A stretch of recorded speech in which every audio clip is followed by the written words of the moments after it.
रत्नागिरी जिल्ह्याच्या खेड तालुक्यातील दहिवलीच्या शेलारवाडीमध्ये भूस्खलन झालं आणि शेलार कुटुंबाच्या घरावरती डोंगर कोसळला। दुर्घटनेमध्ये वडील आणि मुलाचा दुर्दैवी मृत्यू झाला असून 2 महिलांना सुरक्षित बाहेर काढण्यात आले।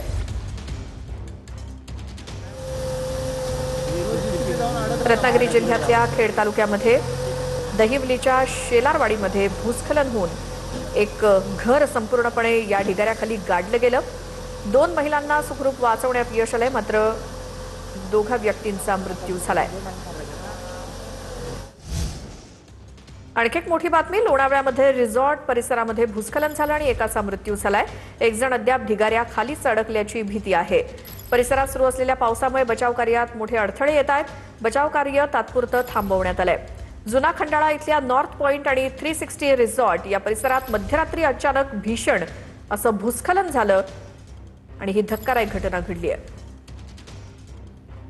लोणावळ्याच्या रिसॉर्ट परिसरामध्ये भूस्खलन झालं आणि यामध्ये एकाचा मृत्यू झालाय। दिवसभर हे सर्च ऑपरेशन सुरू होतं, मात्र बचाव कार्य सध्या थांबवण्यात आलंय। सिंधुदुर्गाच्या आंबोली घाटामध्ये मोठमोठे दगड रस्त्यावरती कोसळलेत। वाहतूक सुरू असतानाच हा प्रकार घडलाय, मात्र यामध्ये कोणतीही जीवितहानी सुदैवानं झालेली नाही। सद्यस्थितीत जेसीबीच्या साहाय्याने दगड हटवण्याचं काम सुरू आहे। हे मोठमोठे दगड रस्त्यावरती कोसळलेत सिंधुदुर्गातल्या आंबोली घाटामध्ये।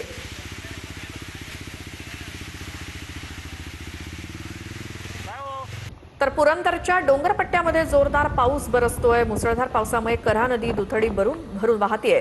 तर संगमेश्वर मंदिर परिसरामध्ये कऱ्हा नदीचं विहंगम दृश्य सध्या बघायला मिळतंय। पुरंदरमध्ये कऱ्हा नदी दुथडी भरून वाहताना पुरंदरच्या डोंगरपट्ट्यात जोरदार पाऊस बरसतोय। संगमेश्वर मंदिर परिसरात कऱ्हा नदीचं हे विहंगम दृश्य।